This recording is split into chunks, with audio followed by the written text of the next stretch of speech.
Who's the mother of the son of the devil? Prequel to the 70s classic. One priest was snitching to the other, so of course the devil's gotta come in and do his final destination kill to start off this movie.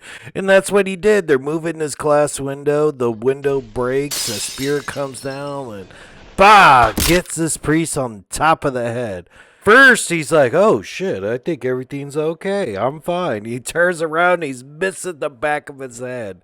Very cool. That's the father from The Witch with two V's, and then the guy from Game of Thrones. So sometimes I guess the devil misses.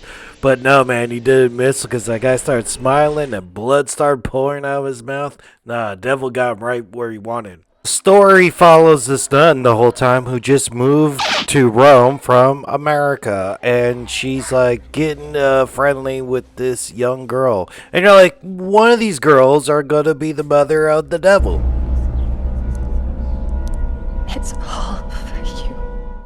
Did people even hear her from all the way up there? She damn near whispered it. And when she was saying it's all for you, it's not all for you, Damien. This is all for you. Like, what does that mean? There's two of us. Which one are you talking to, right? She lit herself on fire before she jumped. She's like, I'm gonna make sure I don't survive this. So they did the same kill from the first one, but, you know, she said it's all for you, Damon, and jumped. They even had her crashing through the window the same exact way. I don't know how that makes sense. I guess the devil liked that kill so much from Rome, he's like, fuck it, I'll do it all these years later at the Damien birthday party. It's a very cool visual with her being on fire, though, because she kept popping up as a ghost, like, ah, boo, ah. There was a pregnancy scene where you saw like a demon head come out of a vagina, and it's almost as scary as watching a birth happen in real life. The thing is, they were trying multiple times with multiple different women to have Damien be born, but some of them had that 666 like in the inside of their mouth. The other girl had it inside her hairline. This nun actually had like a party gal pal that she went to a bar with and hooked up with like a random guy and drank too much. And you're like, oh man, that's how she got impregnated Rosemary's babies like the Damien. And then she went to the guy like, hey, dude, can you answer some questions for me? I'm seeing weird 666s around. And holy shit, he got hit by a car. The car pretty much pinned him against the wall, like in signs, and he ended up being like half a person because she like grabbed him, and I guess his leg stayed behind. Pretty neat, gory kill. This priest meets up with her and tries to warn her, like, alright man, crazy shit's happening all around this church. They're trying to birth the Antichrist because, like, church attendance is down. It's good for ratings. They figure out, well, she's the real mother of the Antichrist.